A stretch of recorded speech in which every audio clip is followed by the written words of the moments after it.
Olá a todos, sejam bem-vindos.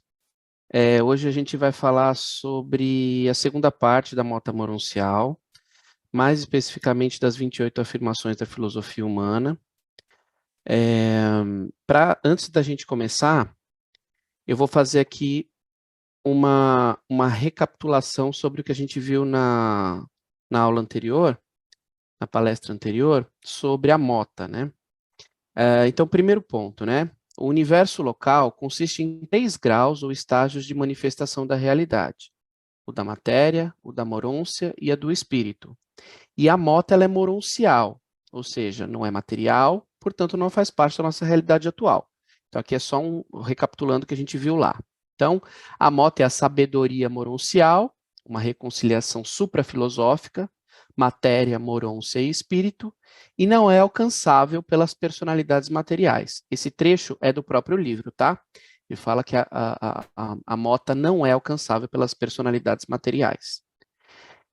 E com o abismo que existe entre a ciência e a religião, que não pode ser completada com a filosofia e a metafísica, com a nossa filosofia e com a nossa metafísica, a substituta nos mundos materiais é a revelação quando ela está disponível.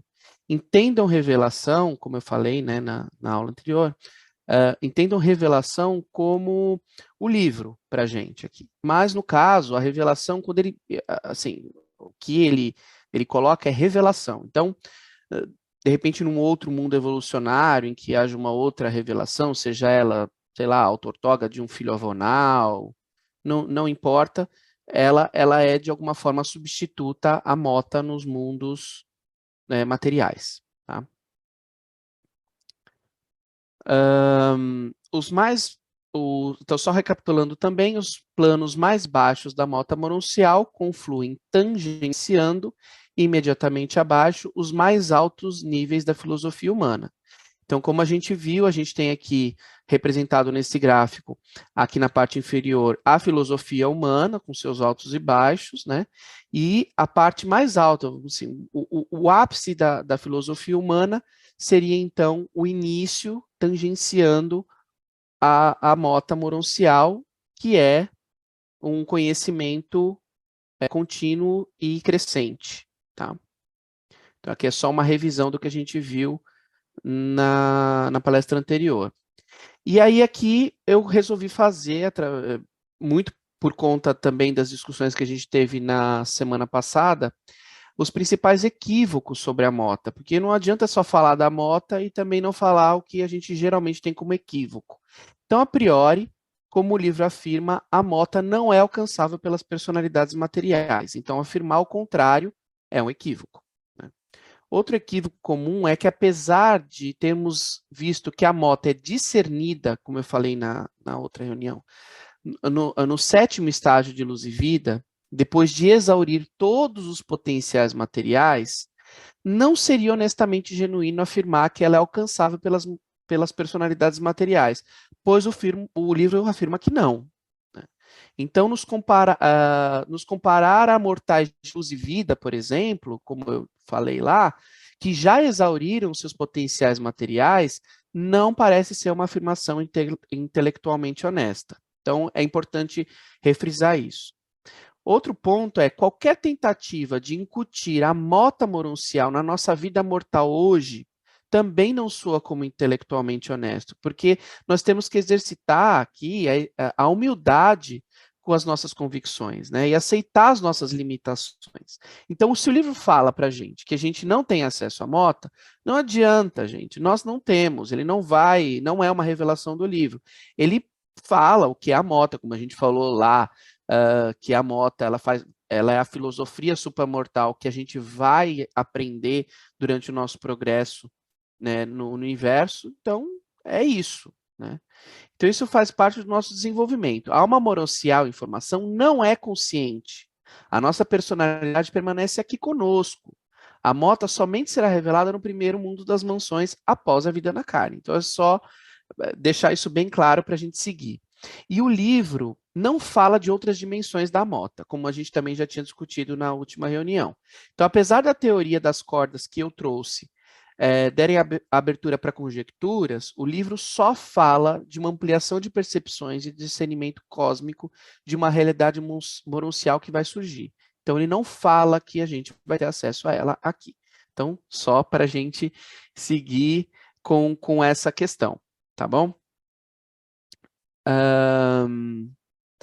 E o que a gente vai fazer aqui hoje, né? Então, aqui a gente vai fazer uma contribuição grupal e uma análise linguística em cima das 28 afirmações da filosofia humana, tá?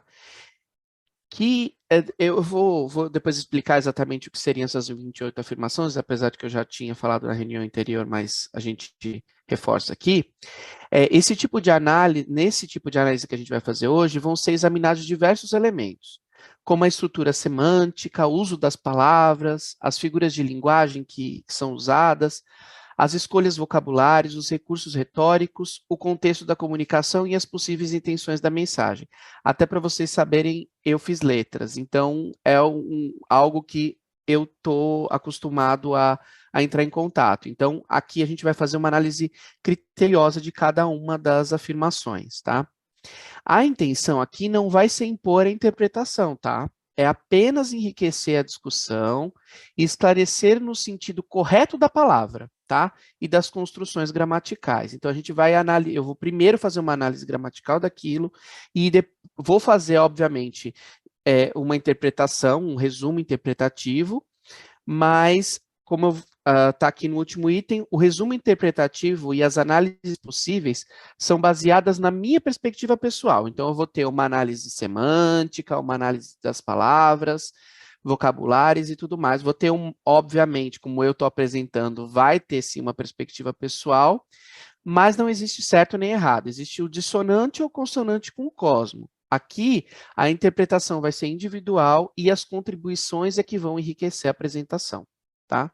Então, só para a gente ter esses pontos claros antes da gente iniciar. Bom, mas e o que são essas 28 afirmações, né, que a gente vai abordar hoje? Então, essas 28 afirmações, elas estão no documento 48, que fala sobre a Mota. Aquela minha apresentação anterior, eu falava do capítulo 48, mas eu falava dos outros capítulos, tudo que falava da Mota no livro todo, né? Eu condensei tudo na outra apresentação. Mas no documento 48, que foi destinado para falar exclusivamente da Mota, ele diz o seguinte: aquele instrutor moruncial estava utilizando como material ilustrativo destinado a ajudar esses recém-chegados alunos das mansões nos seus primeiros esforços para compreender o sentido da Mota. Tá? Então, nesse texto, a gente tem várias informações. Primeiro, que as 28 afirmações foi um material ilustrativo que aquele instrutor estava utilizando. A gente não tem a resposta de que outros instrutores também utilizam essas 28, ou que eventualmente esse seria o mais alto nível da filosofia humana, a gente não sabe, né? Então ele fala que é um material ilustrativo que aquele instrutor estava utilizando. E é um material para ajudar os recém-chegados. Então, isso também é uma informação importante, é para ajudar. E era apenas os primeiros esforços para compreender o sentido da Mota. Então, não significa que, na verdade, era uma tabela, basicamente, em que na primeira coluna você tem as 28 afirmações e as resoluções análogas a ela do lado direito. Então, basicamente era isso. Então, são os primeiros esforços. Era uma parte importante da filosofia humana que ajudava a explicar o significado e o sentido da Mota. Então, ele ajuda a explicar o significado, tá? No caso, para eles, no primeiro mundo das mansões. Aqui a gente vai lidar com essas 28 afirmações, lembrando que se é o mais alto nível da filosofia humana, não sabemos.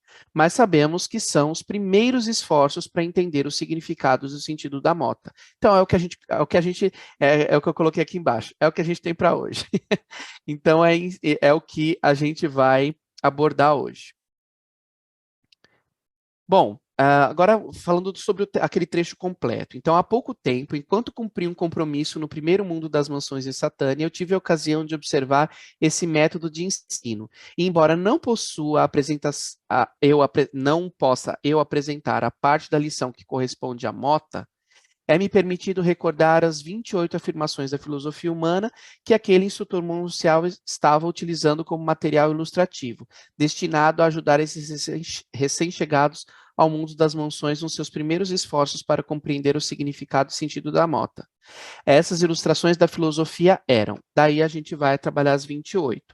A minha percepção pessoal é que deve ser uma prática, né? Se a gente está falando que são 28 afirmações da filosofia humana, a gente pode conjecturar, e aí a gente vai na conjectura de que sim, sejam afirmações do mais alto nível da filosofia humana. Mas a gente não pode afirmar isso. Como são as primeiras tentativas, talvez tenham outras e elas não nos foram reveladas.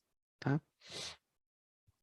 Então, essas aqui são as 28, a gente vai detalhar cada uma delas. Aqui eu coloco na tela um breve resumo do que seria cada uma, numa tentativa pessoal de tentar resumir, mas é complexo, mas a gente vai falar de cada uma delas a seguir. Mas antes da gente começar, como que vai ser essa apresentação? Ela vai ser participativa. Então, como que vai ser? Eu vou fazer a leitura da afirmação exatamente como está no livro, então vai ser a primeira coisa que eu vou fazer. Depois eu vou fazer uma leitura do resumo interpretativo, que é aquele resumo que eu coloquei na tela anterior, né, que é bem curtinho. Eu vou falar sobre as ideias complementares do trecho. Por quê? Porque geralmente todas elas vêm com duas ideias. Às vezes elas parecem dissonantes, às vezes elas parecem consonantes. Parece que elas se complementam e às vezes parece que elas são opostas. Então, por isso que é tão difícil entender cada uma delas. Então, eu vou falar sobre essas ideias complementares para a gente tentar fazer o exercício de uni-las, tá? Eu vou fazer a leitura das análises possíveis, que eu mesmo fiz, e aí é a análise interpretativa em si. Eu vou esclarecer os termos que são usados, né? Usando ali palavra, como está no dicionário, como é a palavra, o real sentido da palavra. E quando eu terminar essa parte, aí sim eu vou abrir para a fala de todo mundo. Aí eu vou seguir a ordem de levantou a mão, a gente vai falar, cada um vai dar a sua interpretação, né?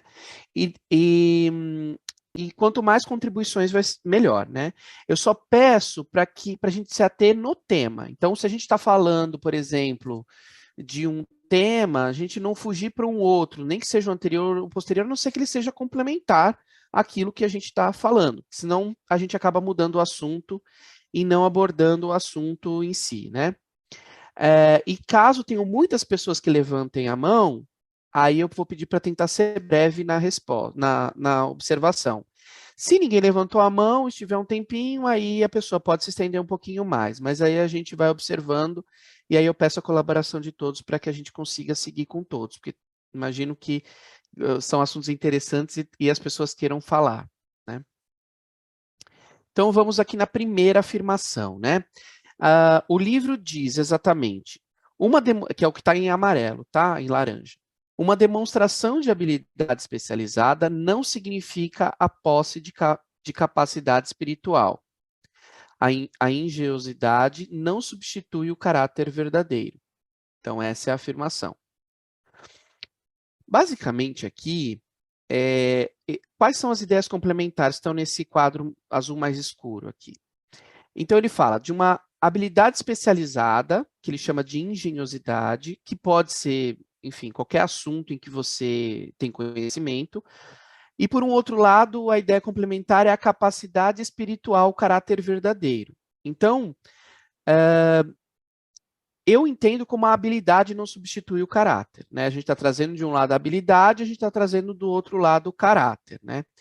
E algumas análises possíveis que eu vejo aí que a gente pode concluir é que o fato de alguém ter uma habilidade especializada em determinada área não indica necessariamente que essa pessoa possui uma sensibilidade de valor ou moral, entre aspas, elevada.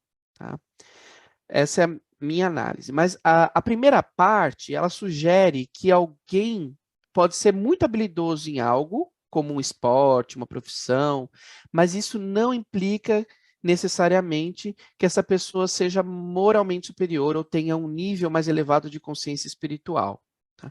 E já a segunda parte, ela já sugere que a engenhosidade ou criatividade ou a criatividade não pode ser substituída, não pode substituir a importância do caráter verdadeiro de uma pessoa. Por mais talentosa e inteligente que uma pessoa seja, em termos de solução de problemas, ou pensamento inovador, enfim, aqui eu estou dando vários exemplos do que eu entendo sobre uma habilidade especializada, né?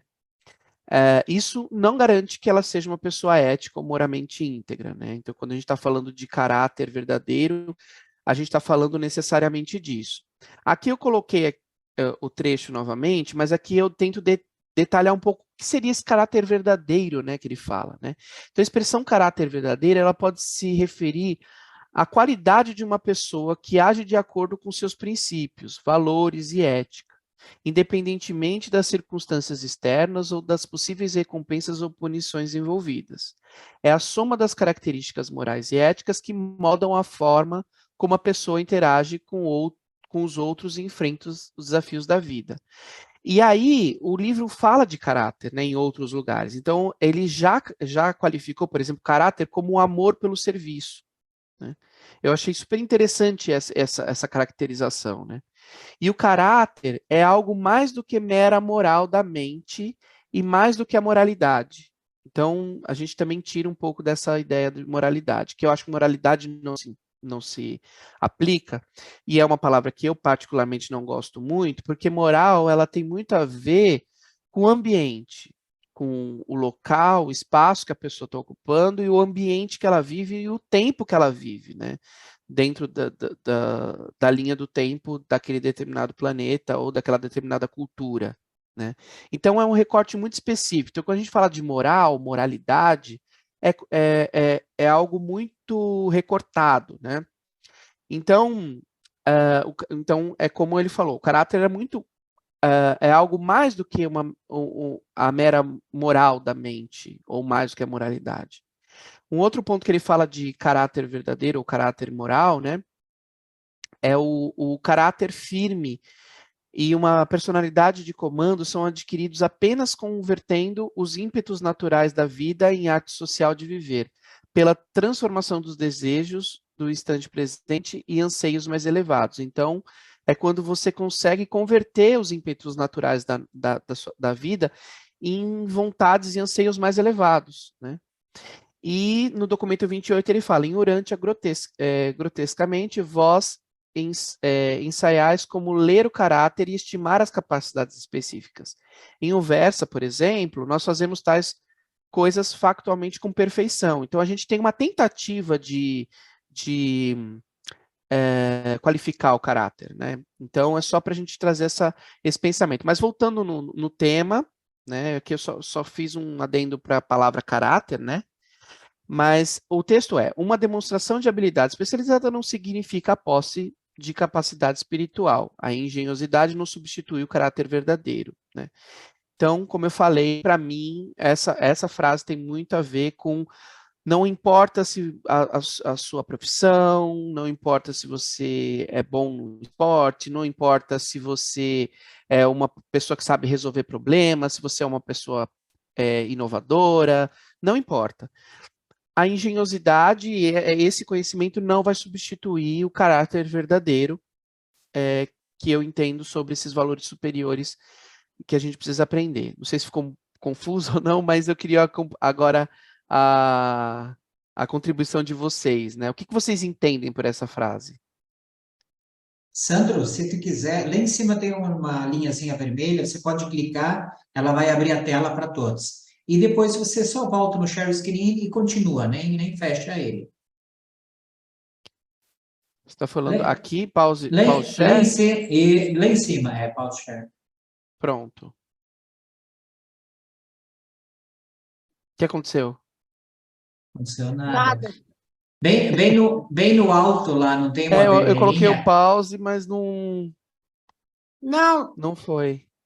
É lá em para cima no voltar alto. tem que ser o share screen, não. Vocês querem que eu tire a apresentação? Não, Isso, só tira ela, depois você bota ela de novo, exato?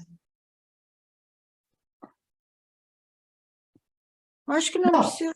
Lá em cima tem só uma coisinha Mas vermelha lá. acho que dá para deixar, né? Dá, Porque tudo bem. é o texto, né? E aí a Tá. pessoa, de repente, O esse aqui é mais analítico. Sidney levantou a mão. É porque às vezes as Isso. pessoas querem o texto. É verdade, verdade. Sidney? Sidney levantou a Pode mão. falar, então? Tem. Sim. Pode falar, então? Bom, a primeira coisa é a seguinte, que eu entendo, né? É pessoal, é bastante pessoal. Não quero que seja opinião global, não é nada disso, não. É que essas revelações vieram em 1930. São para 1000 anos, tudo bem. Só que a moral, a ética, o caráter, tudo isso era daquela época. Nós já mudamos algumas coisas de lá para cá. Estamos quase há 100 anos, né? 2030 está logo aí. Então já tem algumas diferenças que nós devemos prestar atenção e analisar. E quanto à especialização de alguém comparado com o caráter, eu pessoalmente não vejo nem semelhança. Eu posso ser muito bom em digitar, por exemplo. E o que isso muda no meu caráter? O que isso tem a ver com o meu caráter? Não tem nada. Eu, por exemplo, Sidney, pessoalmente, eu odeio mentira, eu não suporto mentira. Se alguém mentir para mim, olha, é difícil, hein? Reconciliar acabou de ficar muito difícil. Eu aprendi isso na minha vida, do meu avô, da minha mãe. Veio vindo. Então, eu não aceito isso. Então, qual é a tua interpretação para essa citação aí, 4873? Exatamente isso. Que eu vejo que o caráter não tem nada a ver com a engenhosidade. Exatamente nada a ver. Eu posso ser excelente de boas ideias, mas o meu caráter é uma droga. Não tem nada a ver uma coisa com outra. O meu É o que ele está caráter, dizendo. o meu caráter é que vai definir e ajudar a minha personalidade a continuar a vida para frente. Os meus valores, tudo isso. Nós estamos aprendendo e continuando a aprender aqui. Desculpa a demora. Não, ótimo. É bom assim. Jorge. Não, eu acho que você acabou de descrever o que o revelador diz, que não tem nada a ver uma coisa com a outra, tá? Então, o camarada pode ser um super escritor, um filósofo, e nós, seres humanos, temos a mania de rotular, né? Ah, o cara é empresário, é empreendedor, tem muito dinheiro. Então, é um cara de caráter, né? Um cara que faz acontecer, é um cara que deve ser modelo para nós. E enquanto que aquilo que você colocou, você aprendeu com as suas próprias questões. Você não gosta de mentira. Eu acho que a cultura americana também é muito forte isso, né? Então, você não gosta de mentir para ninguém e também não gosta que mintam para ti. Então, essa é uma superação pessoal que você fez a partir de uma capacidade natural, que é o que o texto também e as explicações do Eduardo nos dão. Eu acho que é mais ou menos por aí. Obrigado, Jorge. Roberto? Bem, boa noite a todos. Eduardo, o que eu consegui levantar disso aí é o seguinte: o instrutor estava lá na primeira instrução para vários tipos de personalidade. Personalidade, a pessoa já nasce com ela. E vários caráteres de cada pessoa. Se a pessoa for mau caráter, eu acho que nem ali ela estaria, para início de conversa. Nem ali ela estaria. Ela não teria renascido no terceiro dia, ressuscitado, desculpe, e estaria esperando pela do milênio. Mas como tinham várias pessoas lá, supostamente deve ter jogador de futebol, deve ter médicos famosos, deve ter por que não, padres, pastores, e também estaria ali um pobre lavrador, que com seu caráter, bom caráter, estaria ali uma pessoa que trabalhasse numa fábrica, um trabalhador comum, e simplesmente eu acho que o instrutor quis dizer que lá naquele momento ninguém teria prioridade sobre outra ser moroncial, que estava lá no caso, né, devido ao que foi feito na Terra, a não ser o seu caráter. O que vai distinguir um do outro vai ser o caráter deles. Perfeito. É um bom ponto.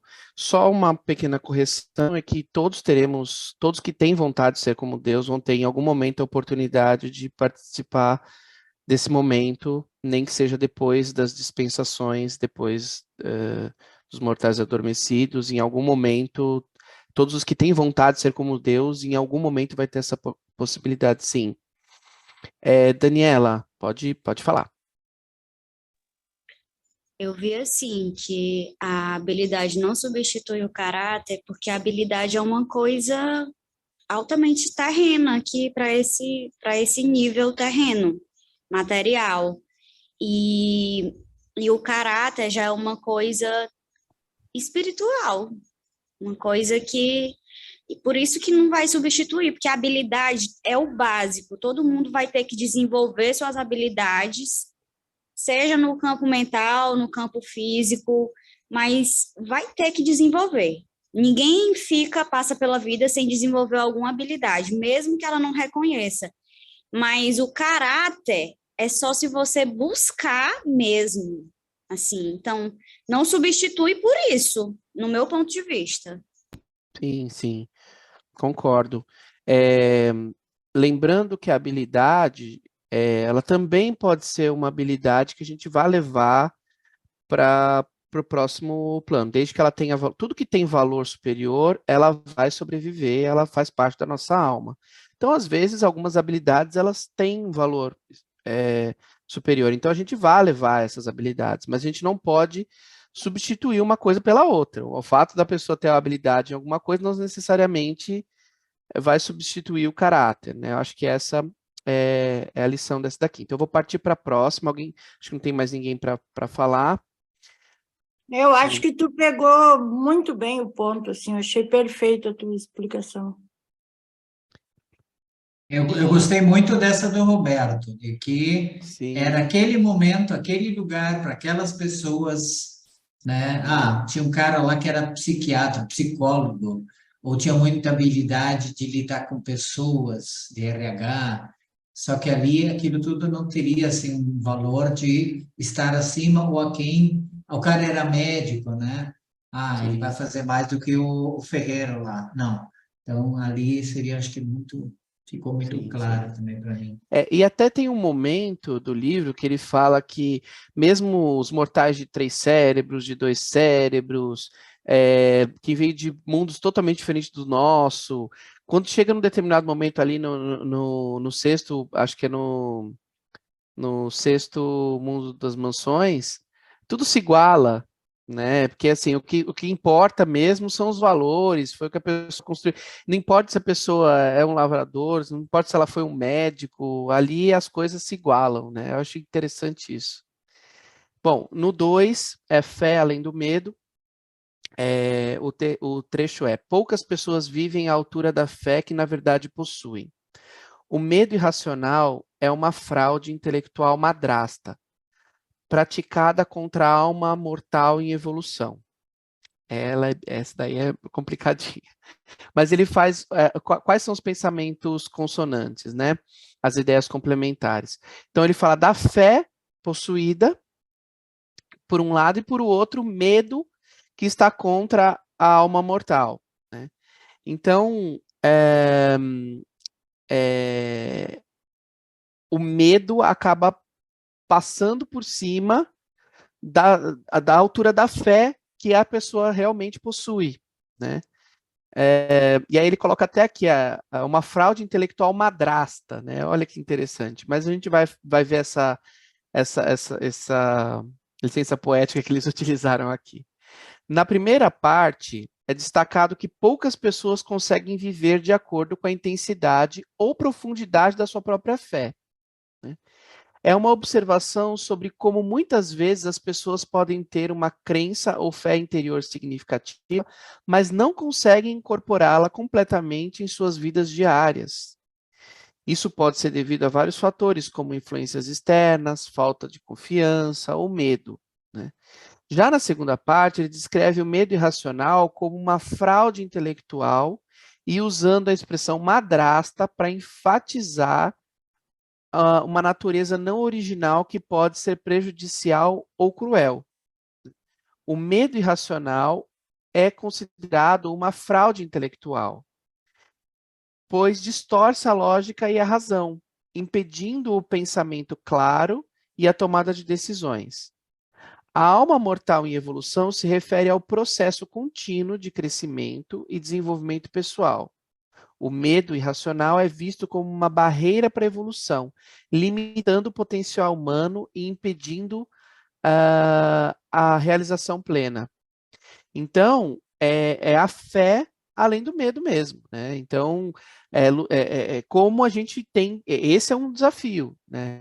Essa é uma afirmação que a gente tem que ter em mente, né? Então, a fé sempre além do medo, né? Vocês conseguiram compreender? Quem gostaria de fazer uma observação para complementar aqui?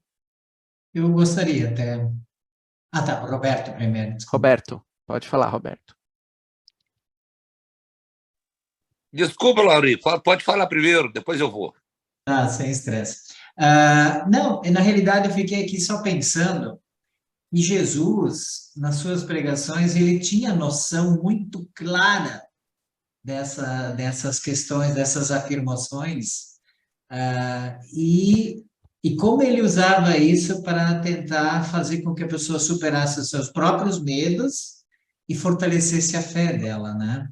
Porque a fé, ela vai te colocar num outro ponto de vista, num outro ponto, um outro patamar, que vai superar todas as dificuldades. O que são os medos? O medo de não ter recursos financeiros, o medo de ser machucado por alguém mais forte, o medo de ser descoberto em alguma falha que tenha cometido na vida, né? Então, ela realmente ela torna a lógica distorcida e a gente acaba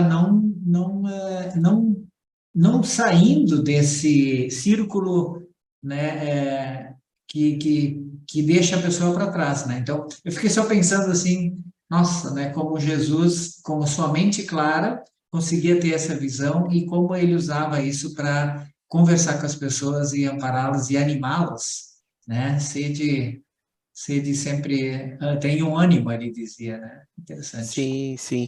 Antes do Roberto falar, só vou complementar um pouco o que você falou, Jorge, que é exatamente o que você disse, e eu vou indo um pouquinho além, porque olha a frase, ó, poucas pessoas vivem à altura da fé que, na verdade, possuem. Ou seja, ela tem a fé, mas é o que eu coloquei aqui, ó, eu destaquei, incorporá-la nas vidas diárias. Então, poucas pessoas vivem à altura da fé que possuem. Então, eu tenho fé, mas eu não vivo essa fé. A altura dessa fé. Vocês estão entendendo? Pelo menos é assim que eu entendi essa frase, né? Poucas pessoas vivem à altura da fé que possuem. Então, eu tenho uma fé, mas eu não consigo viver essa fé, né? E por quê? Por medo, né? Eu entendo esse 2 nessa linha, né? Roberto, pode falar. Só para enfatizar aqui, no primeiro documento, fala muito sobre esse medo irracional, que ele vem desde os primórdios de quando vivíamos em árvores. Nós tínhamos medo do fogo, tínhamos medo da chuva, tínhamos medo do frio, e mesmo depois, posteriormente, ainda continua na mesma racionalidade do raciocínio da parte 1, os líderes de aldeia, os líderes do povo da época, começaram a utilizar esses medos contra as pessoas. Eles continuaram aí vieram medo, até enfatiza muito o medo de fantasmas, os medos de fantasmas, que até hoje persiste. E lá mesmo sempre foi falado, é um medo irracional. Mesmo com toda a inteligência que nós nós achamos que temos, ainda temos medo. Temos medo de não ficar bem na vida, temos medo de adquirir alguma coisa. Medo. Sempre nós vamos ter medo. Às vezes, a maior parte das vezes, irracionais. Irracionais por quê? Porque aquilo já está na nossa, não diria no nosso DNA, Inconsciente. mas é DNA, porque vem de quando eram antes de Adão e Eva. Pode-se dizer que vem do nosso DNA mesmo, esse medo irracional, você não concorda, não?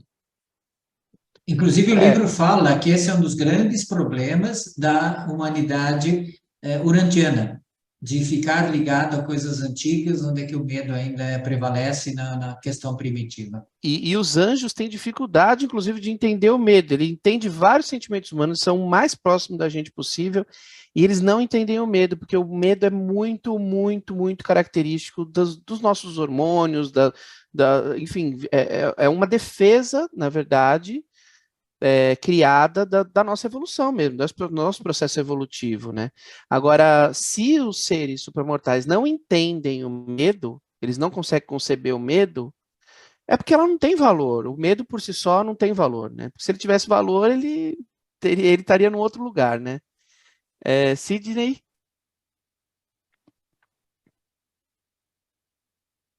Não dá para te ouvir, Sidney. Tá ouvindo agora? Agora sim. Tá. Eu vejo esse medo como uma coisa assim.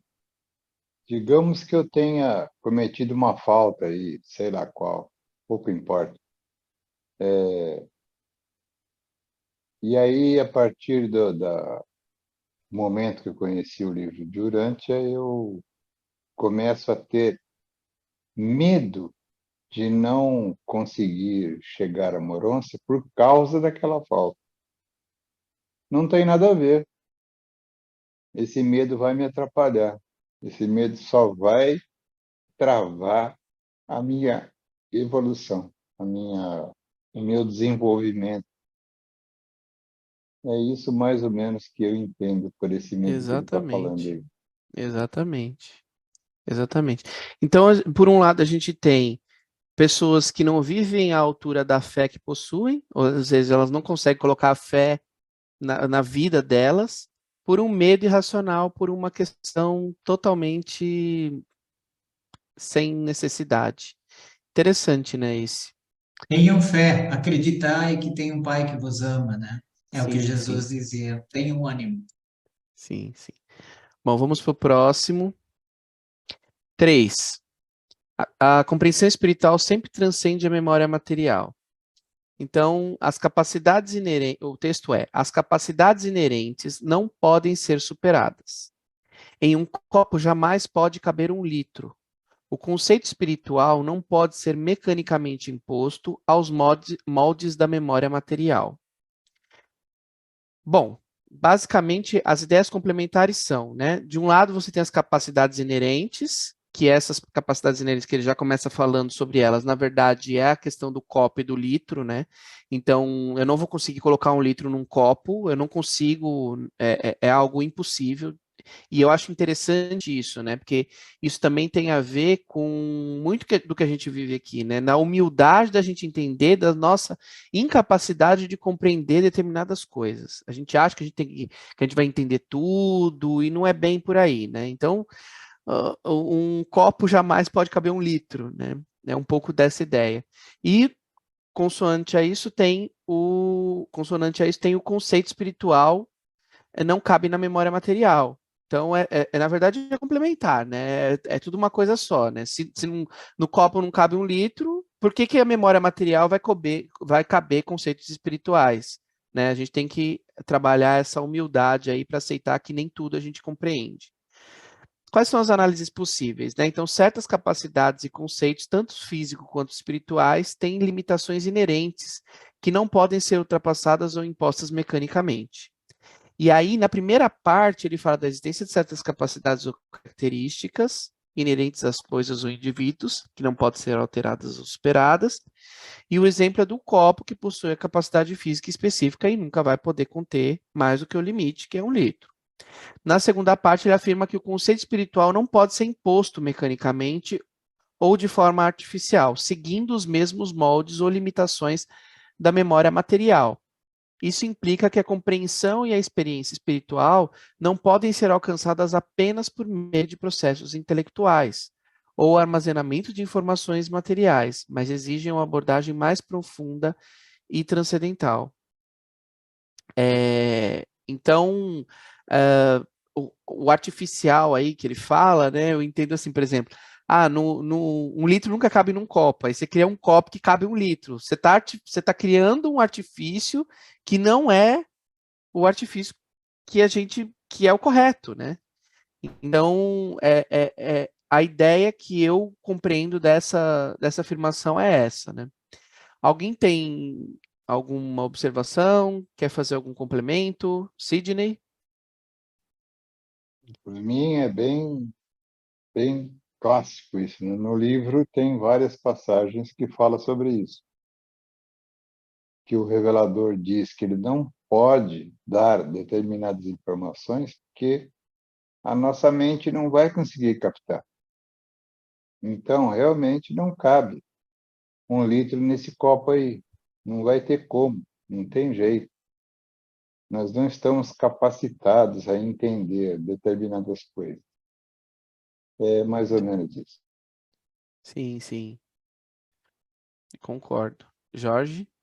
Não, eu diria só em uma palavra, falta de humildade. Eu acho que nós somos muito primitivos e queremos saber das coisas todas, né? Então, descobrimos o computador, vimos que ele pode guardar o que 100 milhões de pessoas têm de capacidade de pensamento e achamos que isso tudo é possível. Então, falta a humildade de reconhecer que o mundo, o universo é bem maior que isso.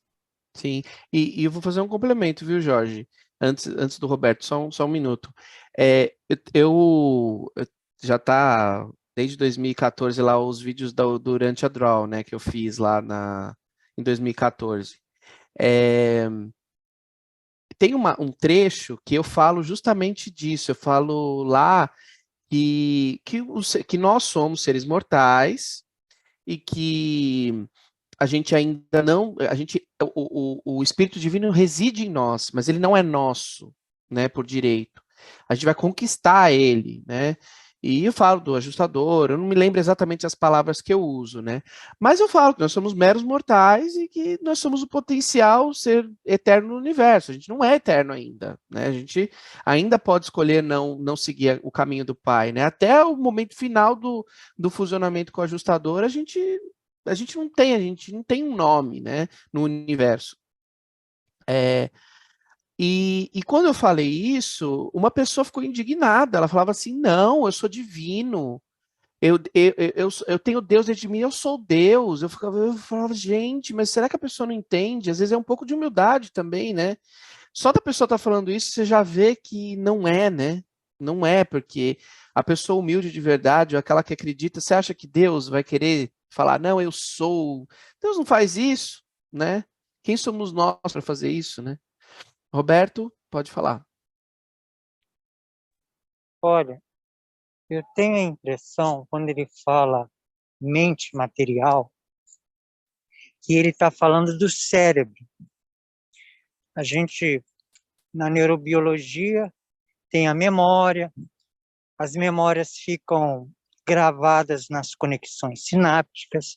Então, isso que ele está falando é a mente material, o cérebro mortal.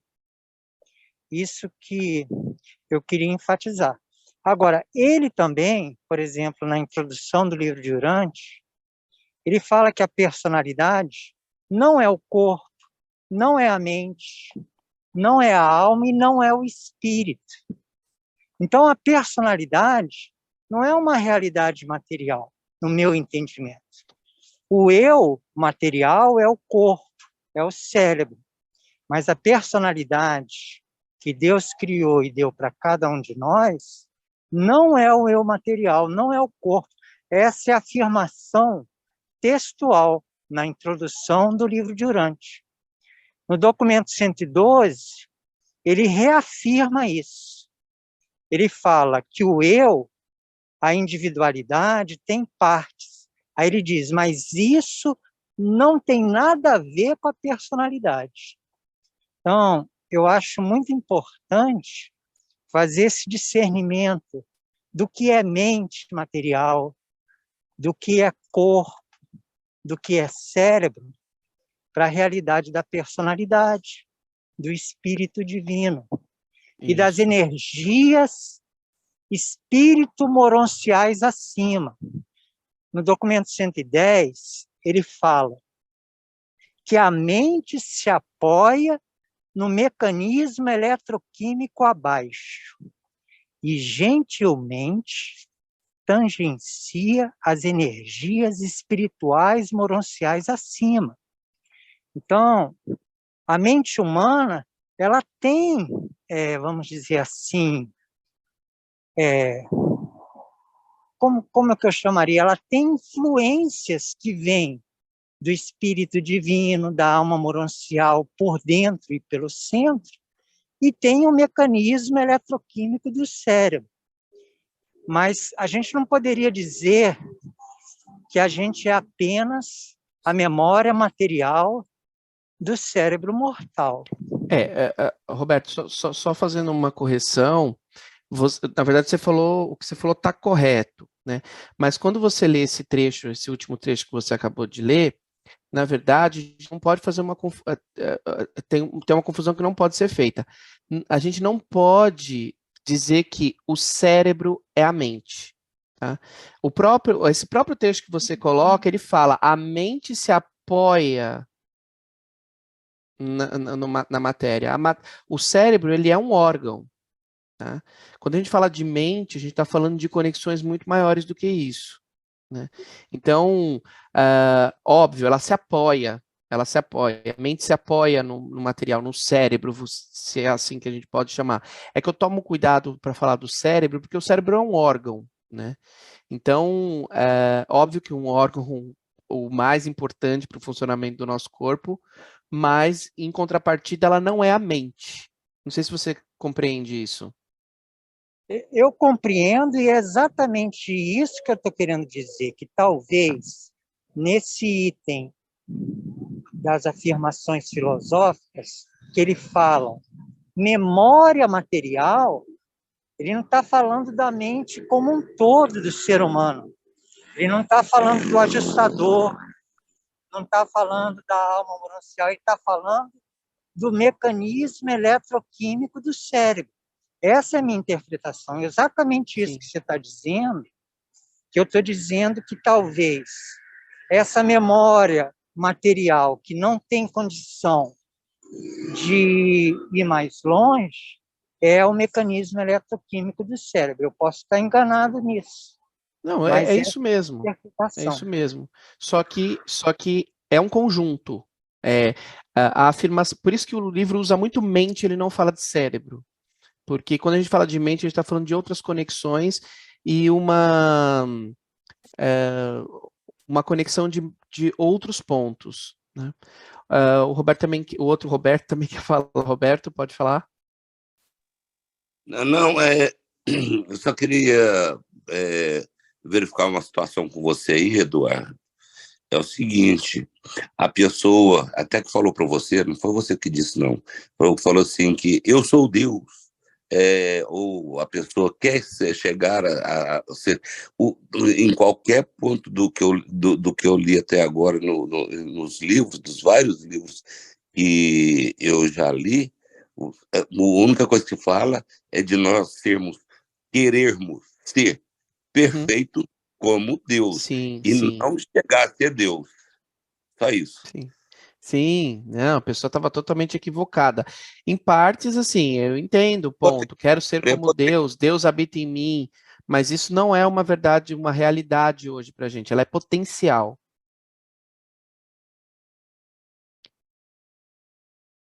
Bom, então vamos seguindo, acho que a gente já finalizou o 3, né?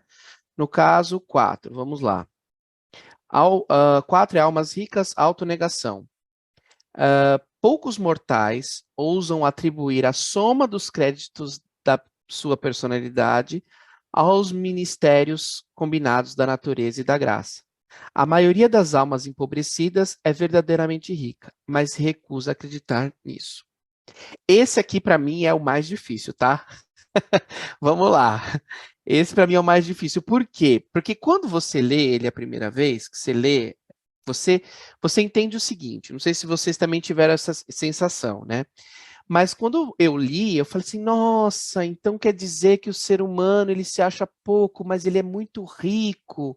Então, às vezes, a gente acha que a gente não é nada, mas a gente é muito e tal. Então, eu fui muito por esse caminho, né? Porque você fala a soma dos créditos da natureza e da graça, você fala que almas empobrecidas, ela é rica, né? Mas aí você vai pegando as palavras, né? Almas empobrecidas, alma empobrecida, rica. Calma, tem algum jogo de palavras aí que a gente vai precisar analisar melhor. Não é bem essa interpretação inicial, pelo menos não foi a minha, tá? Então, é ok. Almas ricas, autonegação. Tá ótimo, né? As almas realmente são ricas e tudo mais. Mas eu entendi a frase, depois de muito mastigar ela, ruminar ela, ontem e hoje, que eu fiquei nessa 4, pensando, eu cheguei a uma conclusão de que, na verdade, diz mais sobre o potencial do que sobre a realidade. É mais o potencial de uma alma rica, mas é uma alma empobrecida. Vamos lá, acho que primeiro vamos juntar uma por vez, vamos juntar as ideias complementares. Então, por um lado, ele não atribui créditos à natureza e da graça. Entendam natureza sobre o quê? Natureza é as características inatas da natureza humana, certo? E do outro lado, a graça. Que graça é essa? Graça divina, as bênçãos, as dádivas inatas. Então, na verdade, a soma dos créditos da personalidade aos ministérios combinados da natureza, como um todo, né, da natureza humana, vamos dizer assim, e da graça das bênçãos, né? E do outro lado, a gente tem as almas empobrecidas, são ricas, mas não acreditam nisso, né? É o que ele traz. Qual que é a questão? Eu vou ler primeiro antes de concluir. As pessoas possuem uma riqueza interior que é frequentemente negligenciada ou subestimada. Nesse sentido, o entendimento está certo. Mas a primeira parte, ele diz que há poucas pessoas que reconhecem plenamente e valorizam todas as qualidades e atributos que compõem a sua personalidade. A soma dos créditos da personalidade se refere a todas as características, talentos, habilidades, virtudes que uma pessoa inerentemente possui. Tá? Os ministérios combinados da natureza e da graça sugerem que essas qualidades são resultado da combinação da natureza humana, que são as características inatas, e da graça divina, as bênçãos e dádivas inatas. Já na segunda parte, ele fala que a maioria das pessoas possuem sim riquezas interiores, ou seja, qualidades e talentos intrínsecos, mas não reconhecem ou valorizam esses aspectos em si mesmas. Essas almas empobrecidas estão privadas do reconhecimento do seu próprio valor e potencial, né? Porque quando eu falo da alma empobrecida, não é que, pelo menos no meu entendimento, não é que essa frase está enaltecendo uma alma empobrecida. Na verdade, ele está dizendo que essa alma empobrecida ela é verdadeiramente rica porque ela tem o potencial de ser rica. Então, é isso que a gente tem que valorizar. Pelo menos é o meu entendimento, tá? E aqui eu fiz uma análise que é o seguinte, ó, a soma dos créditos da personalidade. Considerando que a personalidade é uma qualidade única que confere a identidade caráter distintos a um ser e é concedida pelo Pai Universal, então a soma dos créditos da personalidade pode ser a soma das realizações e potencialidades que constituem a personalidade única de um ser humano. São uma parte constituinte inerente do ser humano, ou seja, a personalidade, ela é o que a gente tem, o que Deus nos deu de maior valor que a gente tem hoje. Porque o ajustador não é nosso, o ajustador reside em nós. O que Deus nos deu, uma dádiva muito maravilhosa que Deus nos deu foi a personalidade. Então, a soma dos créditos da personalidade é, na verdade, uma parte constituinte inerente do ser humano e é potencial. É a soma das realizações e potencialidades. Pelo menos essa é a minha leitura. E quando ele fala de almas empobrecidas e verdadeiramente rica, ele diz sobre um potencial não realizado. Essa interpretação, as almas empobrecidas são aquelas cujas atitudes e pensamentos estão em falta e não preenchem todo o seu potencial. Isso significa que essas pessoas podem ter um potencial inexplorado para atingir e pensar de maneira mais elevada, mas por algum motivo não estão sendo feitas, nem plenamente exploradas ou percebidas. Tá? O auto-engano, que apesar da sua riqueza interior potencial, essas almas empobrecidas não reconhecem ou acreditam nesse potencial. Elas podem estar desvalorizando a sua própria capacidade de alcançar valores espirituais mais altos. E a riqueza interior negligenciada, apesar de possuírem a capacidade de nutrir a alma com atitudes e pensamentos de valor superior, essas almas empobrecidas não estão se beneficiando dessa pouca riqueza interna. Eu coloquei aqui entre aspas, porque, enfim, como se fala, né, falou de alma empobrecida, é pouca riqueza, né? E não entendem o verdadeiro valor potencial que existe dentro delas. Então, na minha percepção, posso estar errado, na minha interpretação, quando você fala que poucos mortais podem atribuir a soma dos créditos da personalidade dos ministérios combinados da saúde da natureza da graça, eu estou falando de algo inerente do ser humano. Quando estou falando que a alma empobrecida é verdadeiramente rica, mas recusa acreditar nisso, eu também falo de outra potencialidade, que é a potencialidade dessa alma empobrecida se tornar uma alma verdadeiramente rica. Eu não sei se eu fui muito filosófico, gente, mas foi o jeito que eu consegui entender essa frase, né? Aí eu queria compartilhar com vocês. Jorge. Oi. Eu volto àquilo que o Roberto falou antes. Isso aqui essa afirmação filosófica, ela está colocada lá na Mota, para um grupo novo que chegou, e onde é que ele também está tentando animá-los, né? Às vezes o cara, pô, mas eu fui lavrador a vida inteira, só tratei de galinha, não estudei, não fiz nada. E aí ele diz, meus queridos, vocês têm muito mais do que vocês imaginam que têm. Vocês podem fazer muito mais. É só vocês aceitarem esta verdade. Então, aquilo que o Roberto disse antes, né? Que aquilo está lá específico para um determinado momento, apesar de que isso fazer parte de uma filosofia humana que talvez tenha sido escrito 50, 100 ou 200 anos antes, mas eu vi agora exatamente aquilo que foi colocado pelo Roberto antes. O treinador, o professor lá, estava tentando animar as pessoas, mesmo aquelas que se achavam simples, miseráveis, pobres, empobrecidas mentalmente, de que elas realmente têm muito mais do que elas acham que têm. Perfeito. Boa interpretação, gostei. Muito bom, Jorge. Roberto. Ô, Laurício, não deixa eu falar, não. Perdão, devia ter deixado você antes agora, né, meu querido? É exatamente eu vou isso. roubar a ideia do... Você já pensou, tá lá que muitas pessoas lá, chegando lá nas mansões, aí aquele coitadinho, que mesmo no dia a dia, na sua mesa, com arroz que ele plantou, uma mandioca que ele plantou, e mesmo assim agradecido a Deus, se julga uma alma empobrecida, mas ele é o mais rico de todos. É exatamente isso que eu ia falar. Perfeito, perfeito. Obrigado, Roberto. Daniela? Eu fiquei nessa palavra aí, autonegação. Fui procurar o significado aqui, não pesquisei muito, não foi uma pesquisa muito profunda, mas eu vi assim que tem o exemplo tipo da cor preta. A cor preta absorve todas as cores, é a cor da autonegação. Então eu peguei muito assim desse conceito. Mas esse De... autonegação, essa frase que eu coloquei aqui em cima, não é do livro, tá? É um resumo que Ah, eu coloquei. tá. O que Do tá, livro o é o que que tem foi o que eu falei. laranja, né? É o que tá em laranja, exatamente. Eu coloquei Uhum. como título só, para a gente não se perder. Mas o texto é sempre o que está em amarelo, foi o que eu falei lá no início. Daniela, não estou te ouvindo. Não, era isso. O meu comentário foi só isso aí mesmo. Obrigado, Daniela. Roberto? Olha, eu tenho uma interpretação que é baseada no conceito de supraconsciente. Tem um ensinamento do livro de Urantes que fala que existe o consciente, é o que a gente tem consciente, mas que o supraconsciente, ou inconsciente superior, ele é uma realidade.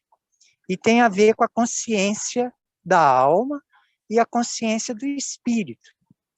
Então, eu acho que essa afirmação filosófica de que a gente acha que a nossa alma é pobre, quando na verdade é rica, é porque, embora a gente não tenha consciência na nossa mente material da presença da alma e do espírito ajustador, isso é uma realidade. Essa é uma realidade. O livro de Urantes ele chega a afirmar que o crescimento inconsciente da alma é uma prova funcional da realidade do supraconsciente.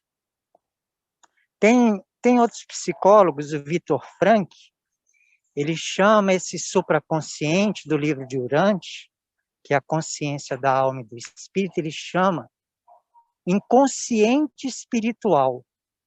E diz que todo ser humano tem. Então, a minha interpretação, resumindo, é que a realidade da alma e do espírito ajustador é uma realidade presente. Como você falou, Eduardo, a gente ainda não se identificou com essa realidade, mas ela é uma realidade presente, só que supraconsciente. A gente não tem consciência. Então, eu acho que nosso ajustador e a filha dele é real, é valoroso, mas a gente ainda não tem consciência. Então, a gente Eu acha que é entendi. pouco. O supraconsciente, ele geralmente no livro se refere a uma supraconsciência, não uma subconsciência. Aqui, no meu entender, é uma subconsciência, ou seja, eu não tenho consciência de que eu tenho tantas potencialidades que vêm da soma dos créditos da minha personalidade e do potencial de toda a minha alma. Né? Então eu vejo mais como uma subconsciência do que uma supraconsciência. A supraconsciência ela está muito ligada à consciência muito presente, né? Então, mas é uma interpretação individual, né? Sidney. Eu concordo com você, em gênero, número e grau. Olhando aqui o texto, né? A soma dos créditos da minha, né? Eu vou mudar aqui de sua para minha personalidade, combinados com a natureza da graça, por tudo que o Pai mais nos dá, além dessa personalidade, né? Que são os espíritos ajudantes da mente, e vai por aí afora. Nós não enxergamos. Por isso que nós somos empobrecidos, né? Porque não estamos vendo isso, não estamos acreditando nisso. E essa é que é a parte interessante. Sim, sim, é o potencial, né? Daniela. Então, eu lembrei aqui agora daquelas partes bíblicas que Paulo se refere muito à graça, e eu lembro que eu tinha muita resistência a essa palavra, graça. Na verdade, eu nunca me senti agraciada como Paulo descrevia, entendeu? Então, eu percebi que a pobreza de alma minha refletida nisso, porque quando eu estou exatamente descrita nesse quadradinho amarelo, porque eu estou nesse espaço de me recusar a acreditar nisso. Eu parando para pensar assim rapidamente, assim, num piscar de olhos, eu vi que eu sou realmente muito agraciada, mas o empobrecimento é realmente só isso, porque a riqueza está lá o tempo todo, é aquela coisa. Deus não precisa ser invocado, ele está presente em tudo o tempo todo, você invocando ele ou não. Então, assim, é uma questão mesmo de eu me reconheço ou não me reconheço. Quem não se reconhece, Sim, enfim. a gente vai falar um pouco de como lidar com isso num próximo. Vai ser uma outra afirmação. Porque aqui ele está se valendo dessa questão do potencial, né? Do quanto somos agraciados, tanto pela natureza quanto pela graça divina, né? E a gente não valoriza isso. Então, uma alma empobrecida que é verdadeiramente rica, mas se recusa a acreditar nisso. E o que faz a gente se tornar uma alma nobre? É as decisões de valor, é aquilo que a gente constrói, são as nossas atitudes, que aí já vai tratar de outra afirmação. Aqui é um dos pensamentos, né? Uma das coisas que a gente tem que refletir a respeito, né? Mas ótimo, obrigado também. Vamos para os 5. 5. As dificuldades fortalecem os nobres. Então, as dificuldades podem desafiar a mediocridade e derrotar os temerosos, mas apenas estimulam os verdadeiros filhos dos Altíssimos. Então, de um lado, a gente tem a dificuldade que desafia a mediocridade, e do outro lado, a gente tem a dificuldade que estimula os nobres, né? Então, a ideia de que as dificuldades podem ser superadas e transformadas em oportunidades de crescimento e realização para aqueles que possuem coragem e determinação. As dificuldades e desafios da vida têm um efeito diferente em diferentes tipos de pessoas. Para os medrosos, as dificuldades podem ser avassaladoras e podem resultar em derrota. No entanto, para aqueles que são corajosos, as dificuldades servem apenas como um estímulo. Em vez de serem derrotados, essas pessoas encaram as dificuldades como oportunidades de crescimento e superação e são capazes de enfrentá-las com determinação e sucesso. Os verdadeiros filhos dos Altíssimos, que pode ser aqueles que se identificam com a sua filiação de Deus e têm uma conexão especial com o divino, né? Então, a minha interpretação é que, assim, dificuldades sempre vão existir, né? Mas o que vai fazer a diferença para a formação da nossa alma é quando a gente sai das dificuldades e a gente parte para a ação. A ação é um outro item que a gente vai falar mais para frente, mas eu já vou trazer um assunto da ação, mas que tem a ver com a dificuldade. Por exemplo, eu estou aqui fazendo essa apresentação, né? Eu tive que trabalhar, fazer as minhas coisas do dia a dia e montar. E não é fácil montar a apresentação assim.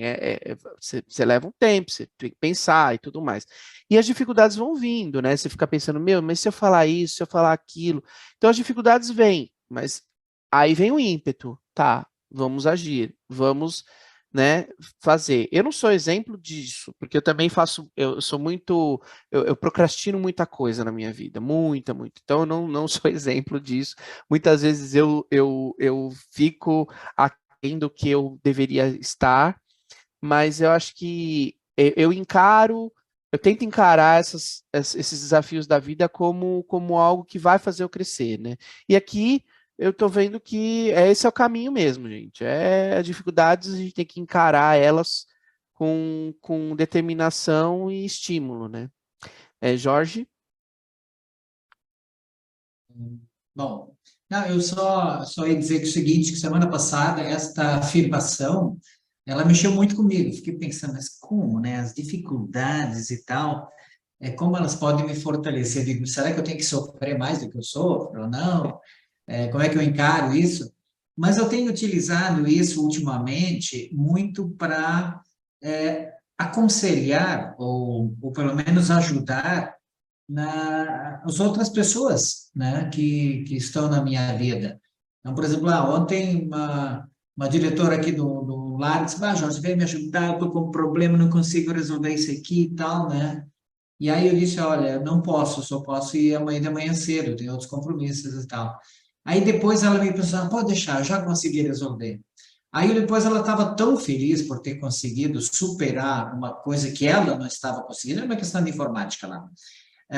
E aí eu escrevi para ela, digo, olha só, veja só o que você aprendeu, você superou, parabéns para você, né? Então, saber elogiar as pessoas naquilo que realmente é importante, porque as pessoas vêm e choram às vezes também, e aí, tem uma doença, eu digo, olha só, quanta experiência importante você está passando na vida, e você vai levar tudo isso para os céus, né? Sinta-se animado com a tua dor, claro, não no sentido de busca soluções, vai atrás, tenta resolver, mas faz o teu melhor.